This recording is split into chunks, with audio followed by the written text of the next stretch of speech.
Occupational therapists have a role to play in reducing the risk of falls and helping people overcome their fear of falling. Lots of different definitions of a fall, but the one that we tend to look at is if somebody unintentionally comes to rest on the ground, so it's not as a result of an epileptic fit or another sort of major event like a stroke or the wind blowing you over. The main causes of fall, poor balance, poor muscle strength, problems with eyesight, problems with hearing, medication, your environmental sort of factors as well, if you've got lots of trip hazards around the house.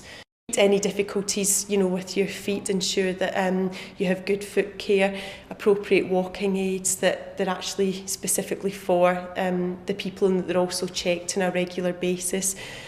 Diet as well, making sure that somebody's having 3 meals a day, that they're having enough sort of food, and again, water intake as well, making sure that somebody's got enough to drink during the day. Huge implications, physical sort of factors. If somebody falls, breaks a bone or has some sort of physical injury, psychologically as well, that's one of the biggest sort of factors that people don't always see. Loss of confidence is huge.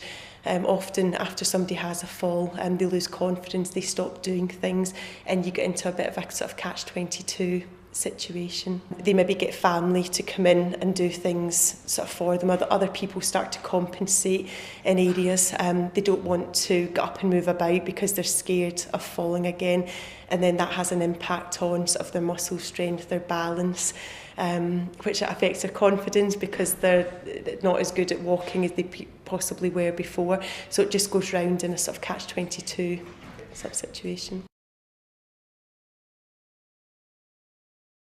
What we would normally do is we would break it down to find out what that actual fear is.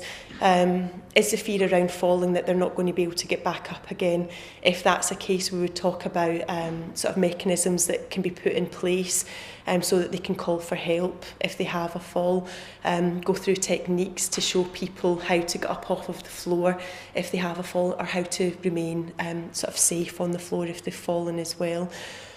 We would also look at breaking down sort of their everyday activities, the things that they like to do on a day-to-day basis, find out the areas that they struggle with, and we want to encourage people to keep participating in activity, but sometimes it's just altering the way that you do things. So it's not stopping things, it's staying active, it's staying sort of healthy, but just maybe altering lifestyle slightly. If they're doing washing up, doing their exercises, while they're doing that, so that they're bringing it into everyday tasks and they're incorporating it into their daily routines.